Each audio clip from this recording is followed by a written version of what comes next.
मित्रांनो नमस्कार, मी डॉक्टर तुषार Mahapankar, ENT surgeon.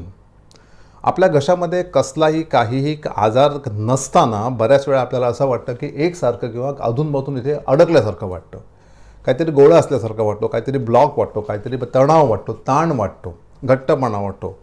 त्या सेन्सेशनला ग्लोबस सेन्सेशन असं म्हणतात किंवा त्याला ग्लोबस हिस्टेरिकस कसं सुद्धा म्हणतात. साधारणपणे 30 ते 50% लोकांमध्ये हे असं आढळू शकतं.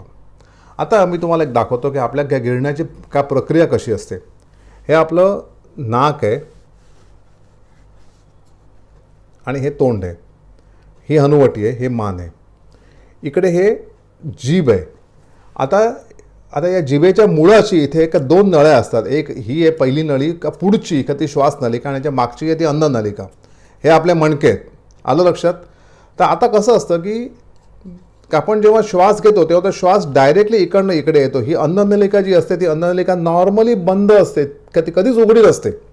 आपण जेव्हा अन्न गिळतो त्याचवेळी हे उघडतं आणि हे बंद होतं. तुम्हाला कळलं? आलं लक्षात.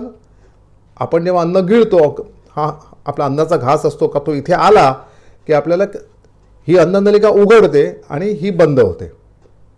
हे मात्र तुम्ही का समन्वय त्यांच्यामध्ये असतो. एक उघडतं एक बंद, एक उघडतं बंद. का जनरली ही नळी असते का श्वास नलिका ती ॲक्च्युली कायमस्वरूपी उघडी असते 24 तास. कळलं तुम्हाला? आता हे असं का होतं बाबा, सेन्सेशन जे होतं आतमध्ये अडकण्यासारखं ते का होतं हे लक्षात ठेवा. आपल्याला जर गर्ड असला, गर्ड म्हणजे काय, ॲसिडिटी, गॅस्ट्रोइसोफेजियल रिफ्लक्स डिसीज, म्हणजे जर समजा आपल्या पोटातला ॲसिड का वर यायचा प्रयत्न करतोय तर इथे आपल्याला असं सेन्सेशन होऊ शकतं. हे लक्षात ठेवा. आपल्याला इकडे काय होतं, जर समजा आपल्याला आपल्या ॲसिडिटी असेल, आपल्या अन्ननलिका असते ती इथून सुरुवात होते आणि खाली संपते. खालच्या बाजूला जर समजा हे असेल, ॲसिड असेल, तर त्यामुळे ती अन्ननलिका खाली खेचली जाते. त्याच्यामुळे आपल्याला इकडे काहीतरी घट्ट गोळा असल्यासारखं जाणवतं. हे लक्षात ठेवा.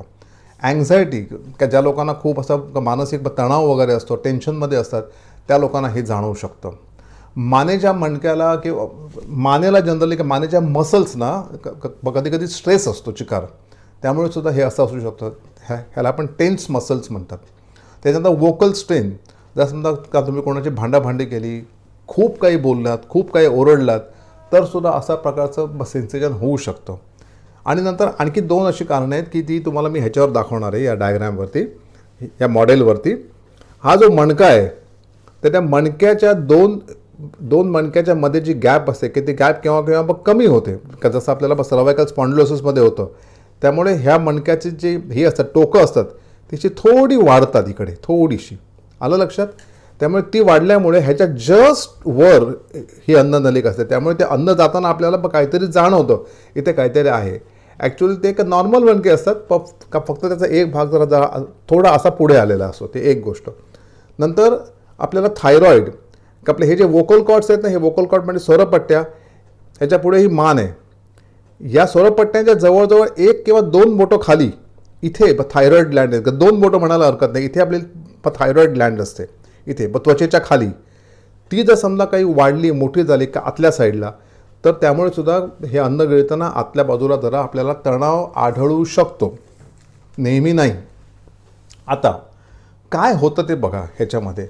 हे जर असं झालं तर ॲक्च्युली घशामध्ये काही आजार नसतो, परंतु आपल्याला काय वाटतं की आतमध्ये काहीतरी चिकटलं आहे आणि आपण एकसारखं खाकरून आपण ते बाहेर काढायचा प्रयत्न करत असतो, परंतु काही निघत तर नाही, परंतु आपण सारखं खाकरतो आणि मग त्या खाकरल्यामुळे का ते जास्त होतं.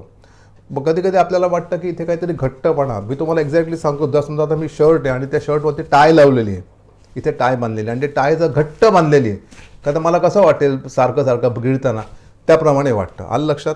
दुखत नाही. आता हे जे सेन्सेशन असतं, हे घट्टपणाचं किंवा ग्लोबस सेन्सेशन, ते ॲक्च्युली बराच काळ टिकतं किंवा नंतर मग काही दिवस टिकतं आणि मग ते निघून जातं.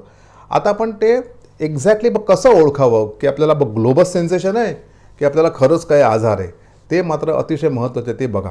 आता बघा की आपण ॲक्च्युली 2 वेळा जेवतो, बरोबर ना. आपण 2 वेळा जेवतो, एकदा दुपारी एकदा रात्री.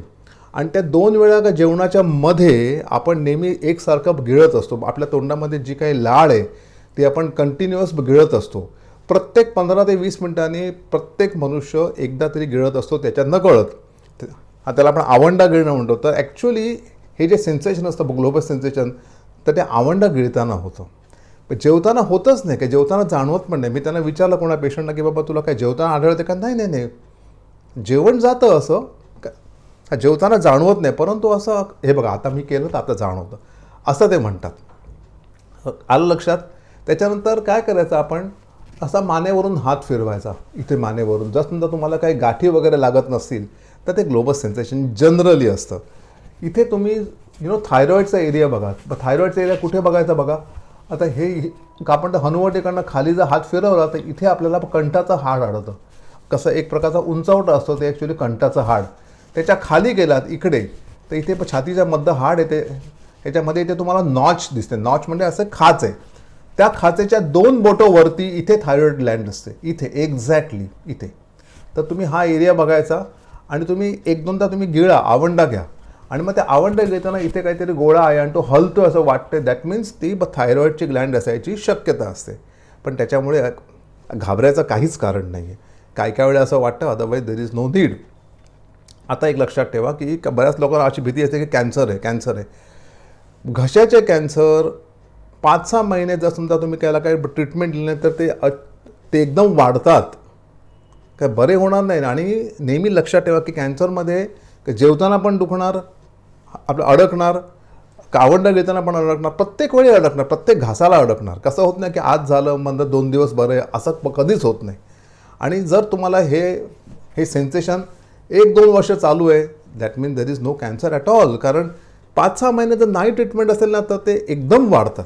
5-6 महिने तर कमी खूप म्हणतो आहे, 3-4 महिने पकडा तुम्ही. आलं लक्षात? आता याला काय करायचं, हाऊ टू ट्रीट इट. पहिली गोष्ट म्हणजे आपल्याला जनरली हे जे होतं का सर्वसाधारणपणे का ते रिफ्लक्स डिसीजमुळे होतं. त्याच्यामुळे काय करायचं की लवकर जेवायचं आणि का रात्री जनरली 7-7:30पर्यंत जेवून घ्या शक्य असल्यास. का प्रत्येकाला काय शक्य होणार नाही, परंतु शक्य असल्यास रात्री थोडं जेवा, का जास्त जेवू नका. कारण हे जे ॲसिड प्रोडक्शन असतं का ते नॉर्मली रात्रीच्या वेळेस होतं. का आपण जेव्हा झोपतो तेव्हा आपण झोपताना आपण नेहमी डाव्या कुशीवर झोपायचा प्रयत्न करता. जेव्हा आपण डाव्या कुशीवर झोपतो तेव्हा आपल्या अन्ननलिकेचं जे तोंड असं का ते वरच्या बाजूला असतं आणि ॲक्च्युली खाली जठर असतं. त्याच्यामुळे त्या जठरातलं का जे ॲसिड असतं का ते अन्ननलिकेत जात नाही. आणि आपण जर उजव्या बाजूला जर झोपलो का ते उलटं होतं. आलं लक्षात आहे? म्हणून नेहमी जनरली डाव्या कुशीवर झोपायचा प्रयत्न करा. तेलकट मसालेदार पदार्थ, कॉफी वगैरे घेऊ नका, स्मोकिंग करू नका, त्याच्यानंतर अल्कोहोल घेऊ नका प्लीज. आलं लक्षात? आता जर समजा तुम्हाला ॲसिडचा प्रॉब्लेम असला तर तुम्ही तुमच्या डॉक्टरांच्या सल्ल्याने अँटॅसिड्स वगैरे घ्या. काहीतरी राफ्ट नावाचे एक प्रकारचे सिरप असतात जनरली आजकाल आपल्या बाजारात अवेलेबल आहेत, तर ते तुम्ही डॉक्टरी सल्ल्याने घेऊ शकता. स्ट्रेस तुम्हाला जो काही असेल तुमच्या आयुष्यात, प्रत्येकाच्या आयुष्यात ॲक्च्युअली काय असतं की स्ट्रेस वेगवेगळे असतात. त्यामुळे ते स्ट्रेस बघा काय आहे ते आणि तो स्ट्रेस टाळा. त्याला उत्तम उपाय म्हणजे मेडिटेशन, योगा वगैरे वगैरे ते तुम्ही करा. त्याने तुम्हाला खूप बरं वाटेल. त्याच्यानंतर नेक एक्सरसाइज. आपल्याला काय होतं की स्ट्रेसमुळे हे जे मसल्स असतात त्या सगळे मसल घट्ट होतात, त्या सगळे मसल्स टाईट होतात. त्याच्यामुळे हे तुम्ही नेक एक्सरसाइजेस म्हणजे वर खाली बघणं, इथे इथे बघणं, अगदी शांतपणे, म्हणजे नेक टाईट अजिबात राहून दे नका. एक माझा व्हिडिओ आहे ह्याचा सर्वायकल स्पॉन्डिलोसिसचा, जस्ट मागचा व्हिडिओ, त्यात सगळं मी सांगितलं नेक एक्सरसाइज कशा करायचं ते. त्याच्यानंतर पाणी प्या भरपूर. जर तुम्हाला असं काय वाटत असेल, स्ट्रेसफुल ॲटमॉस्फिअर असेल, तर तुम्हाला असं वाटत असेल का मानसिक तणाव झाला आहे, खूप बोलणं झालं आहे, तर मात्र बोलणं टाळायचं. नंतर 2 तास अगदी मौन व्रत पूर्ण धारण करायचं आणि त्या काळात थोडे पाण्याचे सिप्स घ्यायचे, थोडं का पाणी पित राहा. आलं लक्षात? त्याच्यानंतर एकसारखं खाकरू नका. खाकरल्यामुळे काय होतं की ह्या ज्या मसल्स आहेत त्या मसलला तणाव निर्माण होतो आणि मग तो तणाव निर्माण झाला की त्याच्यानंतर तुम्हाला हे जे सेन्सेशन आहे ग्लोबस ते तुम्हाला जास्त जाणवतं. आता when to see a doctor. तुम्हाला जर असं होतं आहे आणि तुम्ही ॲक्च्युअली डॉक्टरना केव्हा दाखवायचं. पहिली गोष्ट म्हणजे हे सगळं तुम्ही प्रकार करा, त्याने तुम्हाला नक्कीच बरं वाटेल. परंतु तुम्ही डॉक्टरला केव्हा दाखवा, जर तुम्हाला प्रत्येक गिळताना दुखतं आहे किंवा तुम्हाला पाणी पिताना पण त्रास होतो आहे, अडकतं आहे, जेवताना अडकतं आहे, प्रत्येक घासाला अडकतं आहे, तर मात्र तुम्ही डॉक्टरांना दाखवून घ्या. अनएक्सप्लेन्ड वेट लॉस, का तुमचं तो वजन कमी होत असेल आणि त्याला काही कारण काही नाही आहे, तर मात्र डॉक्टरांना दाखवून द्या. कुठे तुम्हाला जर गाठी दिसल्या इथे कुठे मानेवरती, तर मात्र तुम्ही डॉक्टर्सना दाखवा. मी तुम्हाला मगाशी म्हटल्याप्रमाणे ही जी नॉच आहे, ही इकडची ही नॉच म्हणजे खाच, आपल्या छातीच्या मधल्या हाडजे ह्याच्यावर का 2 बोटं इथे थायरॉईड ग्लँड असते, तिकडे जर तुम्हाला उंचवटा वाटतो आणि जर तो उंचवटा गिळताना हलतोय वर खाली, that means it is thyroid, तर मात्र एकदा डॉक्टरांना दाखवून त्यांचा सल्ला मसलत करून घ्या. पहिली गोष्ट, हे जे सेन्सेशन असं अडकण्यासारखं हे कित्येक जणांना असतं. प्लीज प्लीज प्लीज डोंट वरी, घाबरू नका. कळलं ना? का मी सांगितलेले उपाय करा, नक्की बरं होईल. आणि तसं बरं होत नसेल तर मात्र डॉक्टरांना दाखवा. आलं लक्षात? धन्यवाद. नमस्कार.